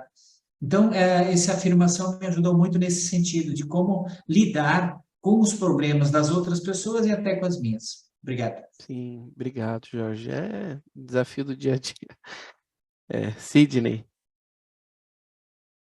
Aqui, para mim, eu sou bastante simplório nas observações, então me desculpem, mas para mim aqui a palavra é coragem. Qualquer dificuldade que possa aparecer, eu tenho que ter coragem. Vou para cima dela, não vou correr dela. Não vou sair correndo que nem uma criancinha que tem medo dela, não. Eu vou para cima. Sim. Vou desafiar e superar. Tem um que é mais ou específico de menos, coragem que a gente vai falar. mais ou menos por aí. Obrigado. Obrigado você, Sidney. Vai ter um específico de coragem que a gente vai falar depois mais para frente. Aqui é mais a questão das dificuldades. É óbvio que para você lidar com as dificuldades você precisa de coragem, né? Mas aqui é mais no sentido assim, que a dificuldade ela pode me derrotar ou a dificuldade ela pode me estimular. O que eu escolho, né? Roberto? Nessa passagem específica aí, eu acho o seguinte, que alguém de vocês aí já tentou levar o livro de Urântia para uma pessoa que não tem problema nenhum, nada, tem dinheiro para caramba, a vida dela tá uma beleza, ou seja, o sentido material tá 100% na vida dela. Ela quer espiritualizar? Eu já, olha, agora tenta ver uma pessoa que está com dificuldade, aí você tenta levar a palavra para ela do livro de Urântia, ou mesmo alguma passagem bíblica que vai dar na mesma, que todos somos cristãos, você entendeu? É muito mais fácil você levar para a pessoa que está tendo dificuldades, porque nessa hora de dificuldade, a espiritualidade dela está mais aflorada. E quem está no sentido material da situação, o carro dele, da pessoa, é um Mustang. A casa tem uma piscina que quase é uma chácara. Então, essa pessoa só pensa no materialismo. Ela não pensa no espiritual dela. Eu acho que... Roberto, você acabou. Você já adiantou um que a gente vai falar lá na frente. Você já está fazendo spoiler aqui. Não, eu tô brincando, imagina. Mas eu tô dizendo assim, vai ter um que a gente vai falar disso, que é a tribulação que faz a gente se mover, né? E as coisas não tem jeito, gente. Essas 28 afirmações é muito louco, porque elas estão interligadas. Você vê que às vezes você fala de uma e está falando da outra, que quando a gente entra em contato com o Espírito da Verdade, parece que vai tudo abrindo, assim. Aí você vê um, depois você vê o outro, e parece que elas estão todas... Quando você está vendo, você está misturando uma com a outra, mas porque naturalmente elas estão juntas, né? Sidney? Eu só queria atrapalhar a vida do Roberto, incomodar ele um pouquinho. Viu, Roberto? Eu não tenho problema financeiro nenhum. Eu não estou preocupado com coisa nenhuma. Eu estou tranquilo na minha vida. Que Não coisa boa, tenho... Eu também Mas não eu acho estou esse aqui. povo tão fácil assim. Mas eu estou aqui, entendeu? Buscando o Criador. Sim. Bom, obrigado, pessoal. Com Vamos lá para certeza. vocês. Parabéns para você. Você é uma das exceções. Bom, vamos lá, vamos para a sexta, então.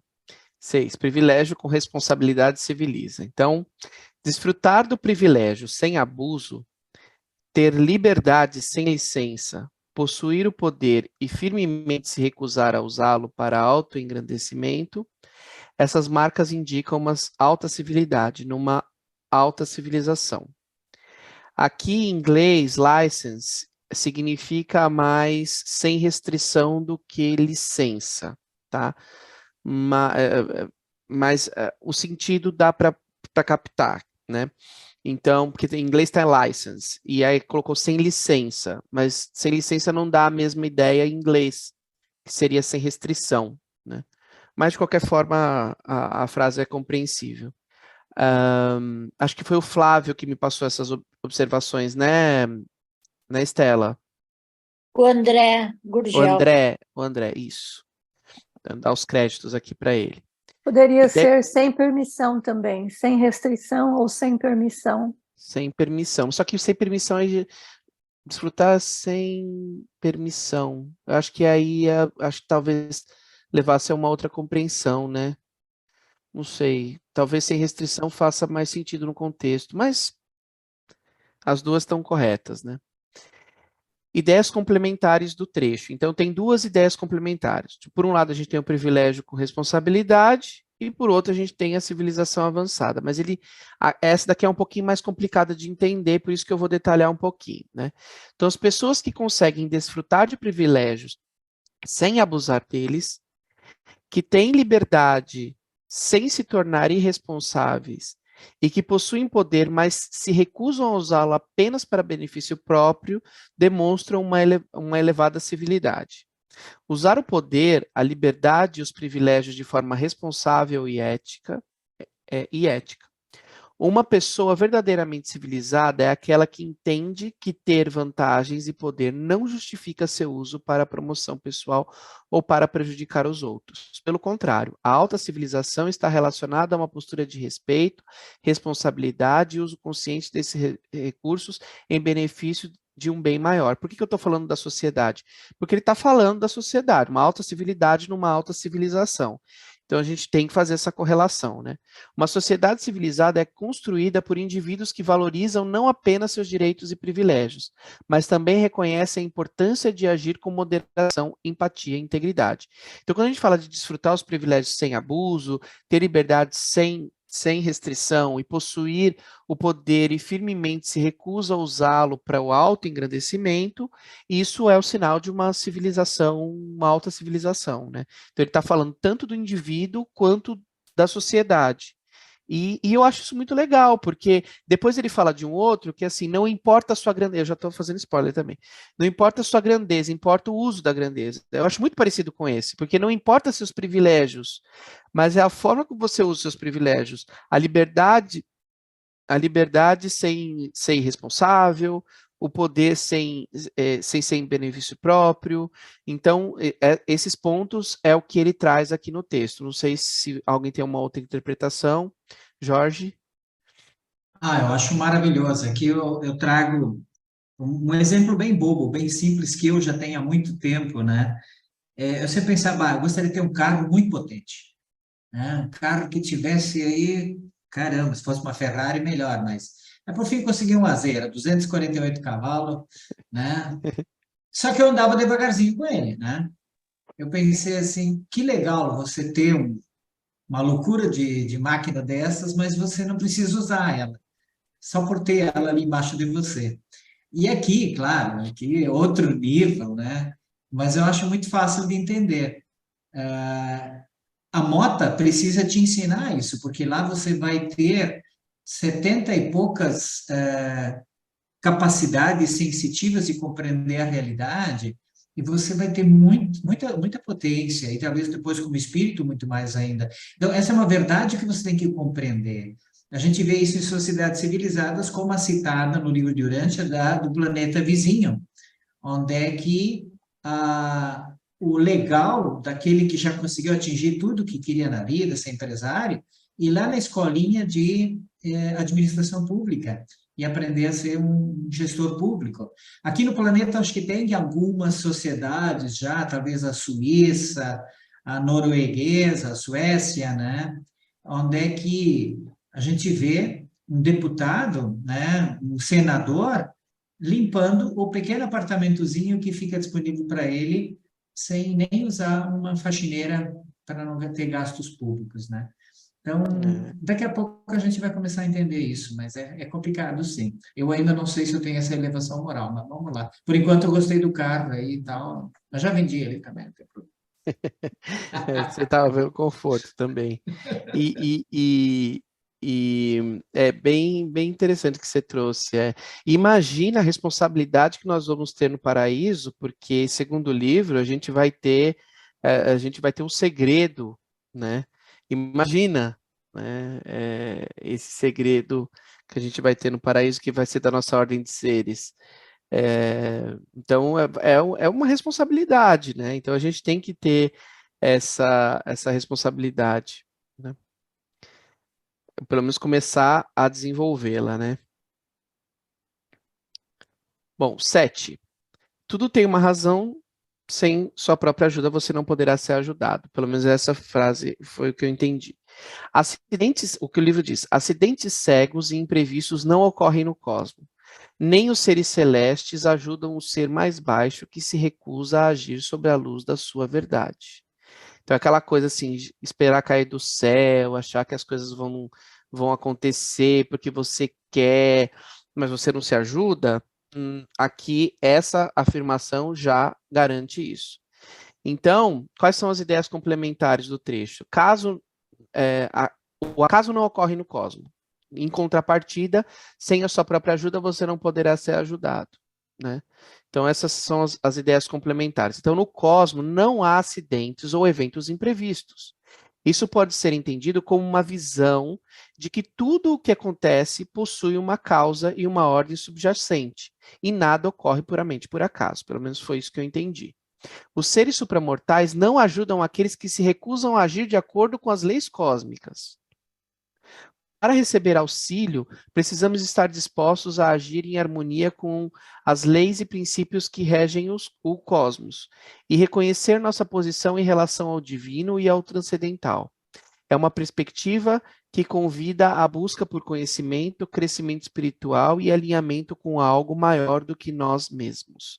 Pelo menos é a minha interpretação, né? Então, a grosso modo, não existem acidentes ou eventos imprevistos. Eu ainda, e aí é meu conhecimento do livro, eu ainda tenho um pouco de dificuldade de entender isso no livro, é uma coisa que talvez eu tenha que pensar mais, porque em algumas partes do livro eu entendo que parece que as coisas estão não premeditadas, não é exatamente isso, mas é como o texto diz, né, não há causalidades, né, eventos imprevistos, mas por outro lado existe toda a experiência e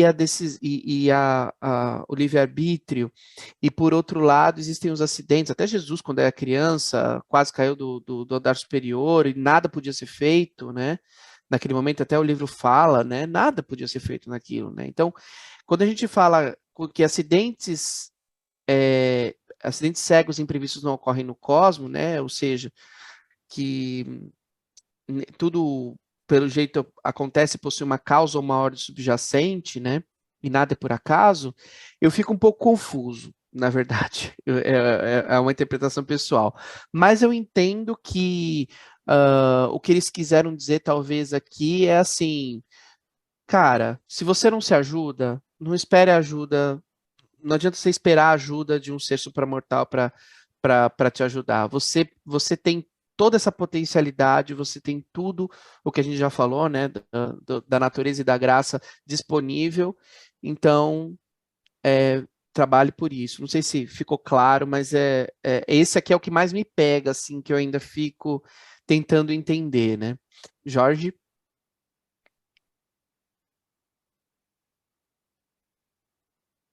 Eu penso assim também de uma forma muito simples, como o Sidney coloca às vezes, né? Tudo tem uma razão. Sem sua própria ajuda, você não poderá ser ajudado. Ou seja, isso é para que a gente também assuma as responsabilidades de nossas ações e atitudes. Então, às vezes, aquilo que eu chamo de azar, de cair, né? Sei lá, Jesus caiu da escadinha talvez porque não cuidou na hora de descer. Aí vocês vão dizer, mas Jesus era perfeito, como é que foi? Bom, ele era homem aqui, era um ser humano, Era uma deu tempestade de dor, areia também. Estava tendo tinha uma uma tempestade tempestade, de areia. exato, e deu dor de barriga nele, então deu um monte de coisa. Mas, às vezes, quando dá esses problemas maiores, é que aquela dificuldade vai te ajudar, talvez, a te colocar de volta no caminho, porque tem que estar alinhado, você colocou em algum lugar, né? Sob a luz da verdade, né? Sobre aquilo que está estabelecido nas leis divinas. Então, quando não está de acordo com aquilo lá, com essa lei divina e ao transcendental, que acontece? Aquela tua atitude gera o mal e vai fazer uma correção para que você volte para o caminho certo. Você ia lá fazer um assalto, mas quebra a perna naquela semana, tá? É para não acontecer aquilo lá. Sei lá, né? Tem mil formas de colocar. Então, eu entendo assim de uma forma muito simples, muito simplória, esse ponto de vista aqui, e eu posso também ajudar as pessoas dizendo para elas, olha, nada é por acaso. Se aconteceu isso aqui contigo, talvez tenha um propósito. Quem sabe você aproveita a conversa da enfermeira, quem sabe se não casou ainda, casa com a enfermeira, não sei lá. Exatamente. E os anjos, eles estão ali, de alguma forma, nos orientando no nosso dia a dia. A ação de ser intermediário já é um pouco mais rara, mais eventual, pode vir a acontecer, mas não é algo que acontece corriqueiramente. Então, realmente, assim, para mim é complicado entender assim, é o acaso, não é o acaso, os acidentes imprevistos não ocorrem no cosmos, os imprevistos não ocorrem no cosmos, mas ao mesmo tempo tem a questão do acidente de Jesus, aí também tem a questão de que parece que Jesus já sabia o que ia acontecer, parece que já sabe, é uma coisa que eu tenho dificuldade de entender essa questão, mas aí é uma questão pessoal. Aqui eu trouxe os elementos, né, para cada um fazer as suas interpretações, mas é isso, Estela. Só um pouquinho antes da Estela, ainda tem essa questão, às vezes, também, do sorte, do azar. O livro de Urântia diz que não tem sorte e azar, tudo tem o seu porquê. Mas, por exemplo, no final de semana teve a festa da minha comunidade e estava uma semana ruim, chuvosa, e no domingo, no dia da festa, deu um sol maravilhoso. Aí, o que eu podia dizer? De que sorte! Né? Que sorte, que bom que aconteceu assim, né? Vamos curtir a festa. Sim. Não, Estela? eu tô achando o teu estudo fantástico. Eu não tinha visto ainda nenhum estudo sobre a moto assim tão detalhado. Eu estou falando pouco porque tudo que eu falar aqui vai ser redundância com o que tu escreveu. Estou concordando. Mas assim, o que me chama atenção nem é a tua interpretação, para mim está correta, mas assim, que essa citação é uma citação humana, sabe? É impressionante.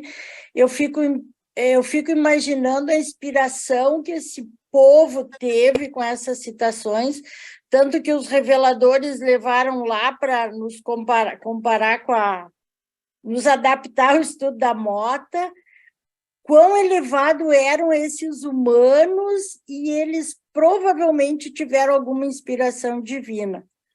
Porque para escrever isso, sabe, eu fico imaginando, eu gostaria de ter conhecido esses caras que escreveram isso, que nem eu disse, eu tenho um trabalho que alguém passou para mim, uma hora eu vou apresentar aqui, todas essas citações, a fonte e quem citou, né? E é isso que eu queria enaltecer, são essas citações humanas, gente. Esses caras Sim. foram iluminados. Sim. Era isso. E sabe o que eu me lembro também, Estela? do Rodan de Alexandria, né? Ele não tinha conversado com Jesus, porque Jesus não quis conversar com ele. Ele ficou com 2 apóstolos, não me lembro quais eram, mas ele ficou conversando com 2 apóstolos. Eles até atrasaram lá a viagem que eles iam fazer. Natanael e o outro eu não É me lembro. Natanael, exatamente, eu não lembro. E aí eles atrasaram a viagem. Gente, você começa a ler o documento de Rodan, parecia que ele já tinha conversado com Jesus, que ele tinha entendido. Ele até falava assim, o que que ele falava naquele? Eu falava, gente, mas como assim? Até ficava lendo, assim, falava assim, mas isso será que foi Rodan que falou ou foram os reveladores, né? Tava tentando entender. Não, era Rodan, ele tinha falado alguma coisa. Putz, agora eu não vou lembrar. Mas, tipo, meu, ele falou uma coisa que faz parte. Mas eu fiquei pensando, mas como que ele sabe? Ele falou, lembrei. Ele falou assim que a cada 1000 anos, a cada 100 anos, a sociedade tem que encontrar uma nova forma de arte de viver. Ele fala, né? E aí eu fico pensando, gente, como ele sabe que a cada 100 anos a gente tem que fazer? Eu falei, não, é o revelador que escreveu. Não, foi o Rodin mesmo que escreveu. Foi ele que escreveu aquilo. E ele não tinha conversado com Jesus. E se está no livro, provavelmente, os reveladores não iam colocar aquilo no livro se não fosse uma verdade, né? Eu fico pensando, mas como que ele chegou a essa conclusão, né? Que coisa, né? Foi o que melhor entendeu os ensinamentos de Jesus. E se tu procurar Rodin na literatura, tu não acha. Não acha. Eu já procurei, revirei, eu queria mais coisa dele, não. Não tem. Não tem. Eu sou muito fã do Rodin, por isso sou fã também. desses caras aqui também. Um dia eu vou fazer uma apresentação com as falas do Rodin. Acho que vai ser legal também. Lilian? Então, essa primeira frase aí me veio o seguinte pensamento: causa e consequência. Então, tudo tem uma lei no universo, né? As leis do universo. Então, se você faz alguma coisa, a consequência já está prevista. Tanto que os reveladores, eles sabem o futuro pelo que nós estamos vivendo. Olha, vocês estão indo por esse caminho, vai dar nisso. Né? A consequência vai ser essa. Então, eu acho que esses acidentes, não são imprevistos, né? Não ocorrem porque são previstos. Você faz uma coisa e a consequência vai ser aquela. E então, muitas vezes, você tem muito disso, né? Você faz a coisa errada e tem aquela consequência. Só que se você não está em pecado, se você simplesmente errou, você vai ter a ajuda dos seres celestes, né? Você vai pedir o perdão. Então, Deus vai estar com você e os seres celestes vão te ajudar. Se não, do contrário, a coisa vai ser de mal a pior, né? E o pior é que as consequências, elas vão resvalar em outras pessoas, a gente sabe disso, né? Mas é tudo por causa dos atos, né? Impensados, muitas vezes, das pessoas. Sim, concordo plenamente. Obrigado, Lilian. Sidney? Eu só vou confirmar o que a Lilian disse. Realmente é mais ou menos por aí. Vou trazer um exemplo bem corriqueiro no nosso mundo aqui. Eu sei que eu não posso dirigir embriagado, não é verdade? Aí eu tomo 2, 3 latinhas de cerveja e pego o carro e vou para casa. Se o guarda me parar e fizer o teste do bafômetro e eu permitir, ele vai descobrir que eu estou alcoolizado. Agora, eu não sabia disso? Claro que eu sabia. E por que eu fiz? Eu quis. Então, eu vou ter que assumir a minha responsabilidade. Então, esses acidentes não ocorrem realmente. Você sabia que você ia fazer, você ia ter que dirigir e resolveu, sei lá, tomar mais do que o permitido, do que o possível para caracterizar num exame. E você assumiu o risco. Então, quando eu assumo o risco, não existe imprevisto. Eu assumi. E é só isso. Obrigado. Sim. Entendo, eu concordo.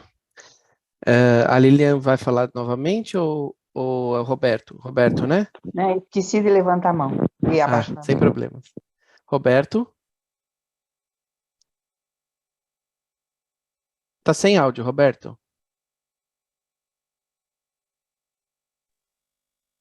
Nessa passagem aí, é o que a Lilian falou, causa e consequência. Se eu, por exemplo, aqui, se eu já tive um acidente comigo de carro, e é exatamente o que o Sidney falou. Fui na festa, bebi, entrei numa curva, capotei o carro. Agora vai o Jorge Lauri, por exemplo, na azeira dele, pegar, botar 140 nela, por exemplo. Ele sabe que ele está fazendo errado, sabe que ele está fazendo errado, mas ele se arrisca no dolo. Ele dolosamente arrisca os 140 km por hora. E hoje, depois que eu conheço o livro de Urântia, eu tenho comigo uma coisa. Se eu for sair pela manhã, eu moro numa chácara, se eu for sair pela manhã e for na cidade, e eu sentir que o espírito, o ajustador de pensamento falou para mim não ir, eu não vou. Hoje eu sou desse jeito. Não vou. E por quê? Porque se tá alguma coisa que está me falando para mim não ir, é lógico que eu tenho que interpretar que é meu ajustador do pensamento. Então, eu não vou. E não tem dado errado, não. Tem dado muito bem, graças a Deus. Perfeito. Roberto, só, enfim, pode ser que em algum momento eu faça uma apresentação sobre ajustador, mas o ajustador, pode ser que seja um ajustador, mas o livro fala muito com essa questão do cuidado, né? Que nem sempre tudo é o ajustador, mas não significa que você não tenha a sua intuição e que você não deva segui-la, né? Se você está com a intuição, eu também ouço, hoje em dia eu ouço mais a minha intuição do que qualquer coisa. Antes eu era uma pessoa que não ouvia a minha intuição e eu sempre me dava mal. Hoje em dia eu ouço minha intuição. Acho importantíssimo ouvir a intuição. Eu só não atribuo isso ao ajustador, mas porque, enfim, por outros fatores que depois a gente pode detalhar quando eu for falar de ajustador, porque no capítulo do ajustador ele fala justamente que é mais fácil a gente errar e atribuindo ao ajustador uma coisa que não é do ajustador do que, enfim, mas pode ser também, né? Depende do tipo de contato que a gente possa ter com o nosso ajustador, cada um tem um tipo de contato, né? Não dá para afirmar isso. Então eu, por uma escolha pessoal, acabo não atribuindo ao ajustador, mas eu ouço a minha intuição, porque de algum lugar vem. Eu já, principalmente quando é uma pessoa, né, assim, que eu vou confiar alguma coisa, hoje eu já ouço muito a minha intuição. Isso praticamente o que me guia é a minha intuição. Minha relação com pessoas novas, principalmente as pessoas que eu preciso confiar alguma coisa, de batata, eu sempre vou confiar na minha intuição. E geralmente não me dou mal. Jorge? Vou falar bem rapidinho que já tinha falado, mas eu só ia lembrar o seguinte, eu acho que no mundo material, isso pode ainda acontecer eventualidades, tá? No caso de Jesus, veio aquele vendaval de areia, até porque o livro fala que no universo do tempo e do espaço ainda não está tudo estabilizado, né? Mas só que na mota mononcial, isso tem que ficar muito mais claro. E na espiritualidade, então, nem se fala.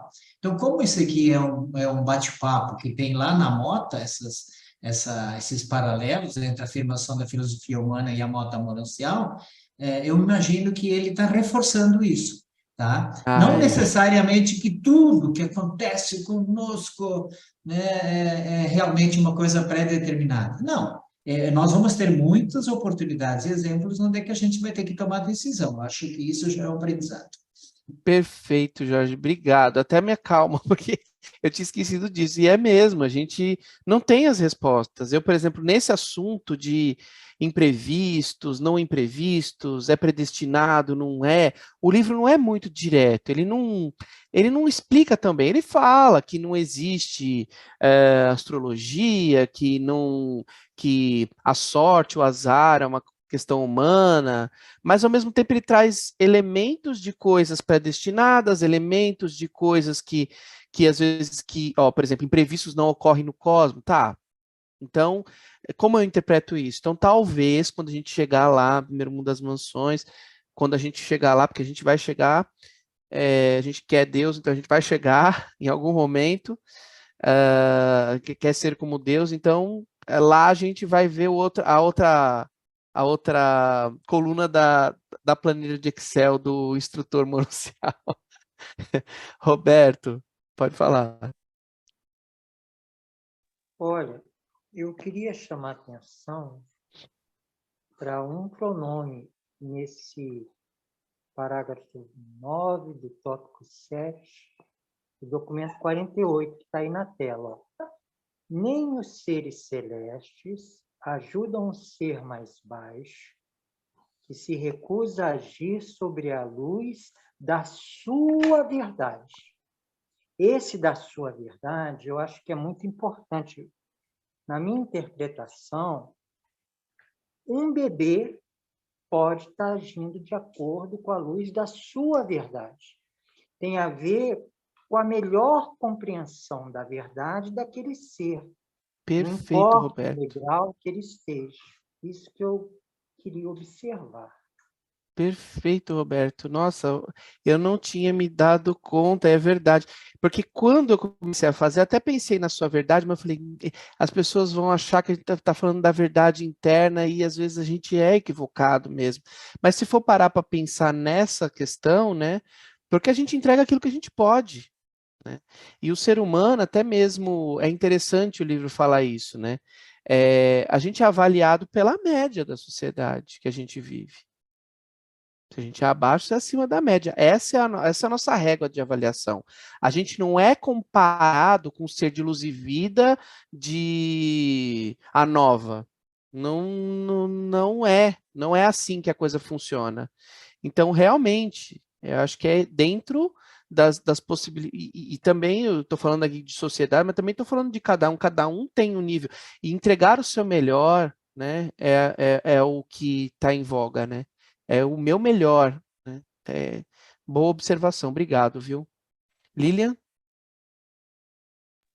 Não, ali, quando nessa primeira fase, quando se falou ali de Jesus, né, que se falaram de Jesus, não, eu acho que era previsto também, né, lógico, veio o vento, Jesus não conseguiu sair no momento correto, porque ele era humano também, né, não é que ele ia adivinhar que aquele... Então, e aconteceram outros acidentes com Jesus, não foi só aquilo, só que não foi relatado no livro. Sim. Aconteceram outros acidentes, assim como com qualquer criança, né, cai, rala o joelho, lá não se sabe o que aconteceu lá, né.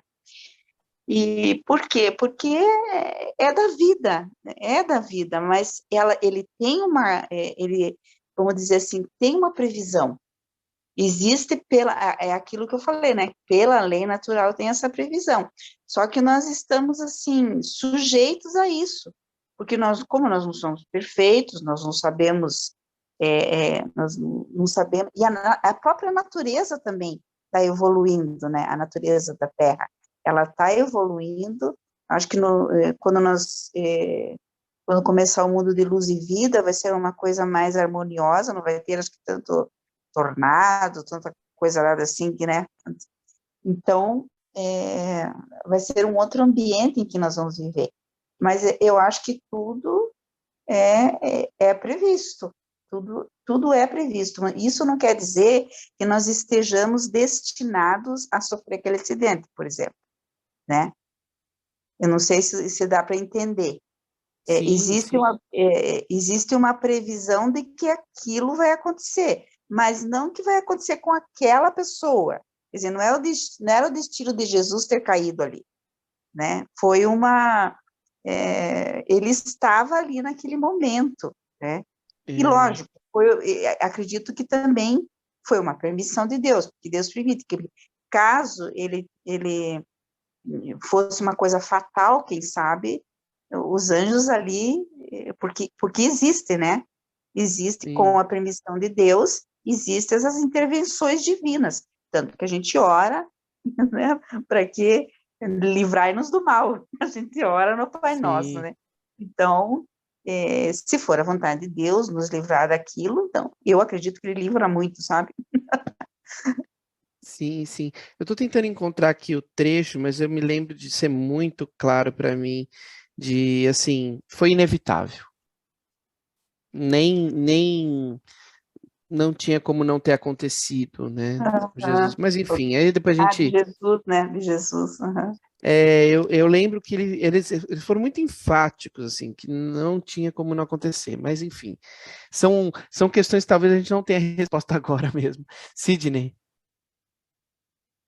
Só reforçando o que você disse, que o Roberto disse também, eu esqueci. Não tem Esqueci, eu problema. fiquei ouvindo a Lília e esqueci. Não tem É problema. que... Deixa para lá. Não tem problema. Aí, quando você lembrar, você fala. Eu lembrei a Lília falando que tinha que sofrer o acidente. Digo, o acidente talvez pudesse acontecer, mas o sofrimento vai ser opcional, né? Não, eu É, acabei de lembrar. Eu acabei de lembrar, se for possível. É Sim. o que o Henrique fala muito, né? Quanto mais eu melhoro, a régua sobe, colaborando com o que você disse, né? Sim, sim. Perfeito. Bom, eu vou para a 8ª. Eu acho que isso aqui vai render mais pelo menos 2. Então eu vou fazer a Eu 8 e a acho que gente mais finaliza uma por hoje. dá, né?